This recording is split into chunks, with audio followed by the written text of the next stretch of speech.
and welcome to the Mindset Michele TV show. We're so super excited for you to be joining us yet again for another incredible episode with an amazing guest. And today's guest is the wonderful Racquel Collard. Hello, Racquel. Hi, thanks for having me. For those of you that aren't aware of Racquel, she's got this incredible background, and whether it's been in an event that might have been on near you all the way through to today, being much more in that marketing space with the SMB marketing solutions business that she's founded. So for anything and everything to do with marketing, and especially in that small business market, Racquel and her team are the people that have been out there and helping business owners to develop marketing plans, doing social media. There's so many different elements and aspects to it today. It's just a very complex area, from SEO through to personal branding and branding on your social sites. But Racquel, people watching will be far more interested in you and your journey. How did you come to be doing this, and why you're so passionate about what you do? Okay, thank you. So I've been marketing businesses of all shapes and sizes for the last 15 plus years. I'm not admitting to the exact number because that would be telling. But what I've found is there's some marketing fundamentals that everybody needs in place. And I've worked both client side and agency side. And I set up this business because I found with the COVID pandemic, a lot of women were reevaluating their work and career scenarios. So women in particular, that is. So the forced work from home mandates that we had allowed a lot of people to actually sit and think what actually made them happy. What did they want to get out of their life, their career, their job, or do they need to set up their own business? And with 59% of women in particular wanting more flexibility and 49% wanting more control and to be their own boss, there's an opportunity out there for them to use small business ownership to actually get everything that they do want out of life. And I think that COVID shutdown did really clarify that for a lot of people, and it allowed them to determine what was more important to them. So what I've done is I spent also the time reflecting and working out what I was passionate about. And I've always had consulting clients on the side, even when I was working full-time in corporate. And I found that my passion was helping women set up businesses that gave them the lifestyle and the income that they wanted. And it doesn't seem like a purely marketing tactic, but it actually really is, because you're talking about things like your product range, and do you have the time to deliver the products that you're talking about? Do the numbers stack up? Do you know exactly who you're talking to, what you're talking to them about, and what problems can you solve? So that passion led me to write a book called Marketing Launchpad, and that's only just been released, so it's new and shiny for me. But what I put in there was the foundation for how to build the launchpad that you can then build upon to grow your business. And even though most people hate marketing, and I don't like bad marketing, but I do like using marketing to get good outcomes. So, the old good versus evil marketing kind of thing. I realized that if I could actually write the book, give people that foundation and help them be successful, help them work to a plan and a strategy and get the most out of it, it takes the stress out of it. And because it's only one of the things that you need to take care of as an entrepreneur, I found that if we could take the stress out and just get them to focus on the core things that they needed, ignore all the shiny stuff that goes past, it's a lot better for them. And marketing is the only way I know that you can grow your business. So, other than acquiring new businesses and all of that kind of thing, I'm not discounting sales by any stretch of the imagination. But for me, particularly if you're a solopreneur or an entrepreneur, if you want to get to a wider audience, marketing is the way to go. And then, yes, of course, you have to convert, but then you can do a lot of that through marketing automations and things like that. Wow. And I can hear today that we're going to hear a lot about the marketing world, which is really fascinating. And I'm sure a lot of people watching are probably learning terms and hearing things that they might not necessarily have thought of, and that's wonderful. And I can really hear your passion, your personal passion, that's been developed over a number of years, whether it's been working in a corporate setting or for small to medium businesses. And wow, and finally, what an incredible story of during COVID and seeing women struggling, and that women are wanting to be their own boss and have that flexibility, and that's something that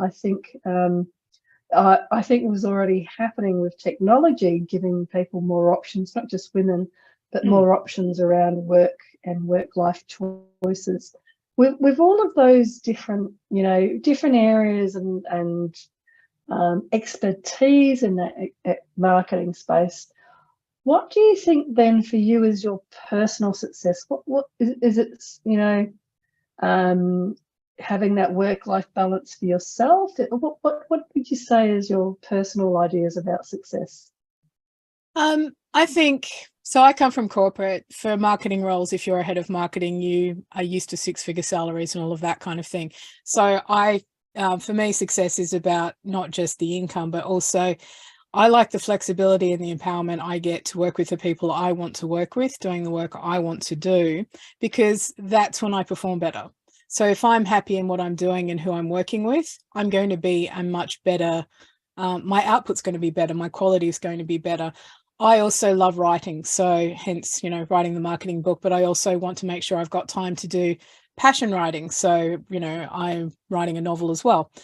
So for me, that flexibility, I totally get it. I like working however I want to work. So I love working from home, but then I go to co-working spaces if I need that buzz of people. So I think it's really, for me, about having the clarity about what I want and then having a plan to get me there. And I think that's what I also bring to my clients. So I help them get the clarity of, getting all of their marketing ducks in a row and helping them build that launchpad so they can focus on the right things. That focus gives them confidence, particularly if they're measuring results as they go. And then that ultimately leads to success. So for me, I need the clarity so that I don't get bogged down in the mire. And obviously I'm a marketing nerd. So there are over 10,000 different marketing technology tools out there. You can't assess them all. It's impossible for me to do it, and I'm a marketer. So a small business owner's got so many choices and so many people coming at them with ideas of what's the right solution for them. But if you've got that clarity about exactly what you want to build, then it actually makes a lot of your decisions a lot easier. Just simple things like picking a web platform. So just before I'll stop you there, because the audience watching isn't necessarily in marketing or having a small business. So again, it's fascinating when people are so passionate. It's really wonderful. They're so passionate about explaining how to do something, or the technology tools, etc., etc. But what I am hearing about what success means to you is, again, similar to what you discovered, the women that you'd like to help. It's about that flexibility, being your own boss, and having that ability to, in that freedom, in that space, then become clear about what you want to be doing and how you want to be doing it. And I think that those areas of success, the COVID years and that COVID time and post-COVID time, has been something that has really helped people to focus much more on what is the meaning of my life and what do I want to be doing with it. And for many people, it has come around to being, well, I want more flexibility, I want more freedom, and I want more satisfaction in my life and in the things that I do. Yeah, that purpose piece is really, really important. I think coming from corporate, it's fine to get the runs on the board and get your bonuses and everything like that, but building something for shareholders is very different for building something with somebody who's passionate about what they're doing. So that purpose piece is actually really, really important for both myself and a lot of my clients. The flexibility piece ultimately as well. Like I take Fridays off every second week so I can just write. That kind of thing. So you can make those kind of choices. A lot of people want to spend more time with their family, or to be there in the mornings then with the kids, and then go and do their work and then be there for the kids when they get home. So it's just a matter of that planning and that clarity. And if you've got that vision and you've got that vision really clearly embedded, then everything else is just so much easier. It is. It's that clarity. And I think, having children and being there for your children, whether it's before or after school, and all of those different lifestyle elements is what we're talking about. the clarity around what value and importance you place on those different elements is really, and there is no right and wrong. Some people want to be there with their children and others won't, and that's where, you know, making those personal choices. And I think that technology is giving people a lot more of those choices. Definitely.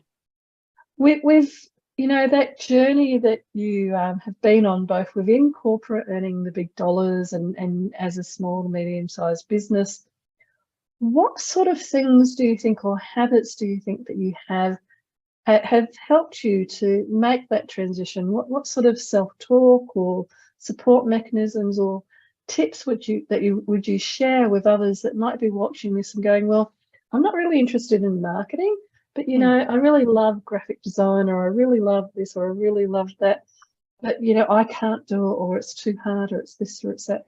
What sort of mindset tips do you have for people that may be thinking along the lines of checking things out, but don't necessarily have the confidence at this stage to do so? Yeah, look, I find with me particularly, so I've always managed teams, which means I was always required to be switched on and, you know, be there for them. And then when I went to do the solopreneur road for a little while, I had to make sure that I actually made sure that I had a network going, not just a support network, but people I could interact with to keep my brain fresh and keep me thinking. So I joined a lot of groups like She Mentors and One Roof and networking groups where some of them are really structured. Some of them had, like, you know, Monday power-ups and that kind of thing, just to keep you on track. But what I find is during those networks, I've met people who I now do virtual co-working with each week. And it's our water cooler time, but it's also, we do work in like 50-minute blocks, and we make sure that we stay on track and we're accountable. And I think in a job, you've got a lot of inbuilt accountability. So you've got your monthly reports and everything like that. And I think going into my own business, I had to make sure that I stayed accountable. And that for me was showing up, telling somebody what I was working on, and then, you know, having them check in. It's not like they've got any control over it, but it just gave me that extra level of responsibility, I suppose. But I suppose the other thing as well, I'm very deadline driven. So I always make sure that when I'm talking to clients, I give them a firm deadline of when I'm going to deliver the next stage of a project, because that then forces me to actually adhere to it. So I don't have the excuse of going out there and getting distracted by the shiny things that go past my window all the time. Because I love learning new skills and I love playing with new toys. But if I'm on deadline, then I can actually keep the flow going, I guess. In terms Wonderful. Yeah, I think that those three things that you mentioned there are really, really important, just to quickly recap on. One is that networking element. So if you are thinking about going and working in a specific field, or wanting to develop your career in a field, then definitely the networking groups can be such a support and can help you to be around other people with similar interests and passions. And I loved how out of that for you, you kind of replicated one of you called it the water cooler moments, but one of those elements of working in a more structured corporate or job of some sort, working in something that's a lot more structured like that, you then took one of those elements and created this virtual accountability group. So I think that that's another fabulous example where what works within, you know, some of that more structured environments, you know, I love that expression, not throwing the bathwater out with the baby, or the baby out with the bathwater.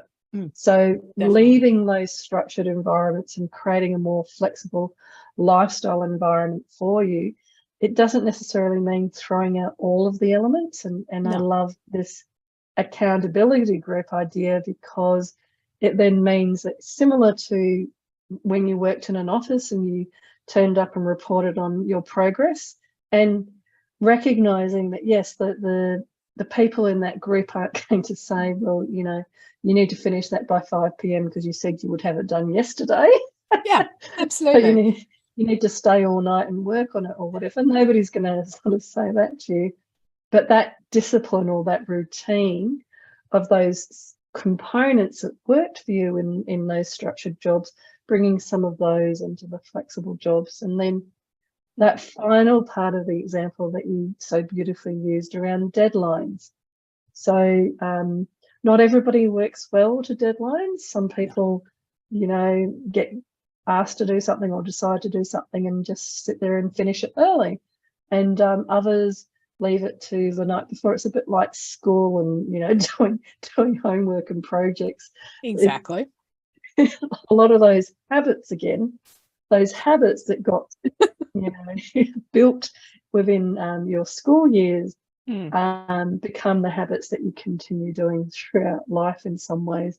Guilty. But the good news is that when you're aware of those habits, you can actually take steps to change them.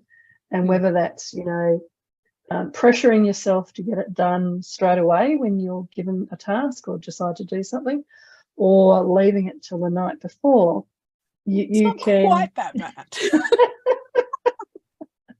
But it could be. It could be. So that's where those accountability groups can help you to chunk down parts of what you're doing. And I'm sure when you were working on your book, you would have done that as well. We chunked down, I'm going to work on this chapter. So my accountability group, I need to report in on my progress with this chapter, etc.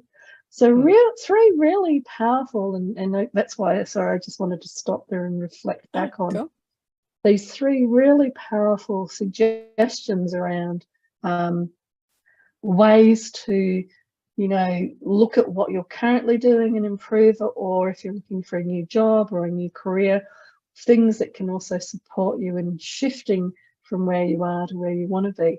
But either way, it's about awareness about how you're currently working, and if it's working for you, and if it's not working for you, or even if it is, how you can maybe also improve and grow on that.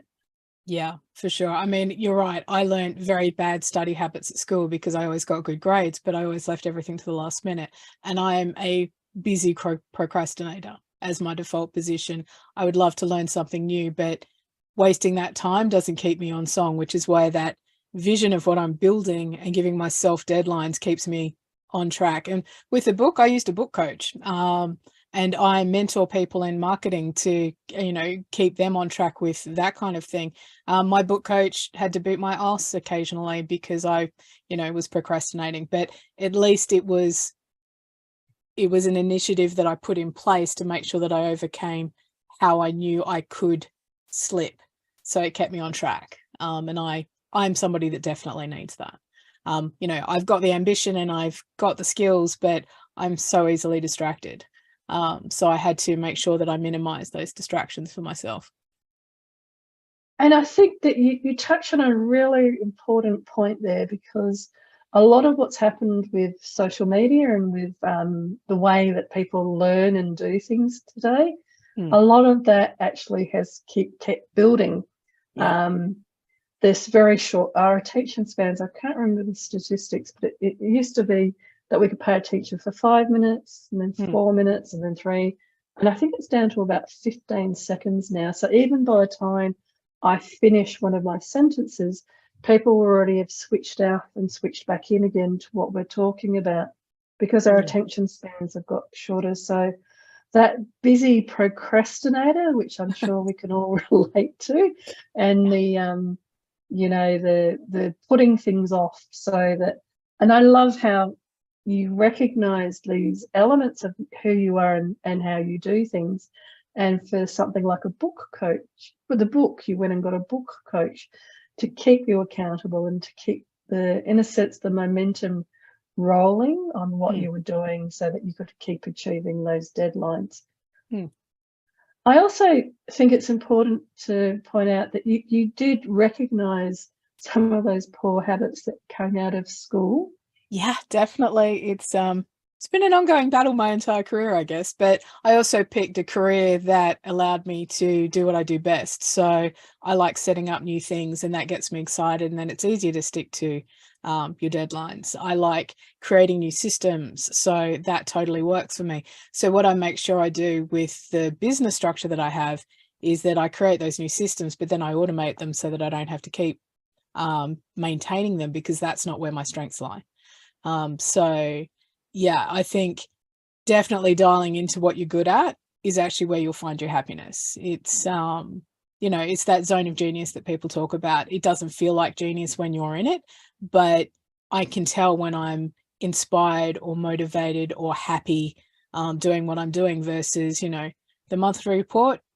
Producing one of those doesn't really thrill me. So I've worked out ways to automate those. So they're all necessary, but I'll automate as much as I can so that I can work on the creative stuff that I adore doing. And I think that this is a really good point around, we were talking about technology before, the changes that are available now. So before, a lot of advice around building businesses or making changes would have been to get a coach for this, a coach for that, a coach for this, that, whatever else, or to delegate, delegate this part out, delegate that part out, etc., etc. And even today with what you've been sharing, the accountability group. So you don't necessarily always need a coach for every element. What you can have is a group that, in a sense, you make yourself report into, because you're self-managing and learning how to keep yourself on track, not for all areas, but for many areas. And then within that, like you so beautifully pointed out, around how there's some things that you just don't want to do and you're not good at, and it's like cleaning your room as a kid, maybe.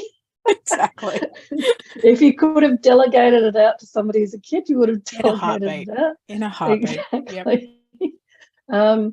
So that energy and that element, that as adults there are things that we have to do, whether it's taking out the rubbish or whatever it might be, doing your tax, that become those areas for us that have that same sort of energy, is what I'm saying. And I think one of the beauties with technology and how it's changing things is that even for tax, right, in a couple of years' time, everything will be so linked to our bank accounts and to our tax statements that there will be very little that we will need to do in terms of our tax returns or tax on businesses, because it will be so automated that the tax office, whether it's a good thing or a bad thing, but the tax office will have that greater visibility of what we take, whether it's out of one system or another system, and then massage it and put it into the tax system.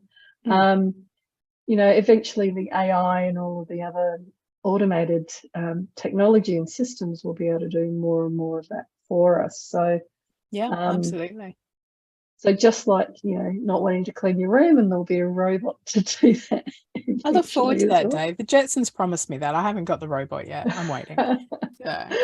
The Jetsons was an amazing animated TV show. I saw something not long ago that was talking about the devices that were available then in that cartoon show, and what was available and what had come to reality or fruition today. And it is, it's a little bit like when Zoom started and everybody shared that Brady Bunch meme or the Muppets meme. Everybody went, oh, this is where it came from. This is what they imagined. Absolutely. No, that's very true. But actually, The Simpsons has been the most, forget Nostradamus and all the other prophecy people, The Simpsons and the writers seem to have been the ones that keep getting quoted, whether it's Trump being president or some of the other social cultural elements that have happened. Definitely. The Simpsons kind of called it out long before. Yeah, and they've had a lot of time to get it right. So no, they're doing really well. Yeah. So back to mindset. Oh, one thing as well. Sorry, on the chore bit, the bit you don't like, what I usually find as well is if you've got that clear vision, doing the stuff you don't like is actually a lot easier to do because you know that there's a purpose for it. So for me, bookkeeping, can't stand it. Do outsource it as much as possible. But I also know that I'm doing it for a reason. It's to achieve what I want out of all of this. I find that's a really good motivator to get me over those, unmotivational lethargy humps or whatever we want to call it. So, so that's another way I basically brain hack myself to stay on track. I agree, and I think we're kind of joking and talking about as kids not wanting to clean the room, or as adults not wanting to do taxation, etc. But Mm, you're very right about redefining or tricking the brain. So similar to how adults, when they're with children, and they gamify a lot of things that kids don't necessarily want to do. mm, As adults, you can do that as well. So you can, and I've done it myself with things where I've gone, oh, this is very boring or it's very time consuming. And I've kind of started doing something and gone, well, I finished that bit, it took me 20 minutes, say, can I do the next bit in, say, 18 minutes? And mm, so I've gamified it. And like you were saying about being deadline driven, I'm quite deadline driven as well, and competitive, especially with myself. Can mm. I do it better? Can I do it faster, etc.? So Absolutely. understanding that as adults, we still love playing games, and we love to be a little bit competitive about those games as well. Mm, So setting your own rewards, if I do this faster, then I can go and have a break and get more cups of tea or something. mm. It doesn't have to always be like a big reward system. It can No, be just like with children, you do this and you might get an ice cream, or you do this and, we're going to draw a picture together, because it doesn't always need to be food-based rewards either. no, it So, doesn't. So, yeah, so I I, think, yeah, that's how I actually got through the book. So draft one, get it done. We had a celebration dinner. Final draft or get it published. There was a party, that kind of thing. So those are probably big ones, but I do try to gamify during the day, just because, yeah, it keeps it entertaining, right? So, yeah. yeah. And one of the things I like to do as well is, when I finish this, I can then go for a walk in the fresh air and the sunshine. So, especially for people like ourselves that would be online and on the computer for a Yeah. large part of the day, um, the reward doesn't need to be that glass of wine at the end No, of it the day. doesn't. You're right. Fresh air is brilliant. Just taking the time, standing out and looking at the world. It's how you keep in touch with Exactly. it as well. And I also love, because it's part of what you were talking about in terms of like flexibility.